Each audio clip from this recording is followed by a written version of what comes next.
সিলেটের ভোলাগঞ্জের সাদা পাথর লুটপাটের ঘটনায় জড়িতদের বিরুদ্ধে এবার প্রকাশ্যে অনুসন্ধান শুরু করেছে দুর্নীতি দমন কমিশন। বিকেলে এক ব্রিফিংয়ে এই তথ্য জানান সংস্থাটির মহাপরিচালক আক্তার হোসেন।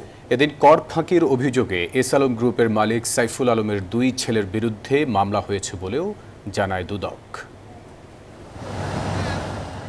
পরিবর্তিত পরিস্থিতিতে ২০২৪ সালের ৫ আগস্টের পর থেকেই সিলেটের বিভিন্ন এলাকায় চলে প্রাকৃতিক পাথর লুটের মহোৎসব। তবে চলতি বছরের জুলাই আগস্টে সিলেটের ভোলাগঞ্জের সাদা পাথর লুটপাট নিয়ে দেশব্যাপী সমালোচনার ঝড় ওঠে।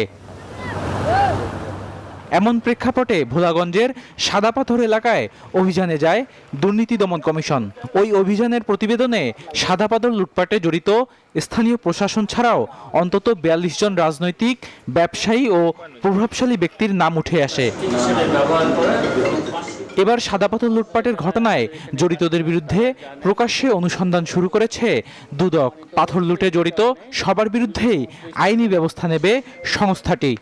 সাদা পাথর নিয়ে আমরা ইতিপূর্বে আপনাদেরকে জানিয়েছিলাম যে এই বিষয়ে আমাদের গোয়েন্দা ইউনিট থেকে এবং এনফোর্সমেন্ট অভিযান পরিচালনা করা হয়েছিল এবং সিটি কমিশনে এই বিষয়ে পর্যালোচনা শেষে অনুসন্ধানের সিদ্ধান্ত গৃহীত হয়েছিল। এদিন প্রায় ৭৫ কোটি টাকার কর ফাঁকির অভিযোগ প্রমাণিত হওয়ায় ব্যবসায়ী এস আলমের দুই ছেলে সহ ১০ জনের বিরুদ্ধে মামলা করেছে দুদক। ৭৫ কোটি টাকা সরকারের রাজস্ব ক্ষতি সাধন করার অপরাধ অনুসন্ধানকালে প্রমাণিত হয়েছে। এই কারণে অভিযোগ সংশ্লিষ্ট জনাব আশরাফুল আলম, পিতা মোহাম্মদ সাইফুল আলম সহ মোট ১০ জনের বিরুদ্ধে মামলা রুজুর সিদ্ধান্ত গৃহীত হয়েছে।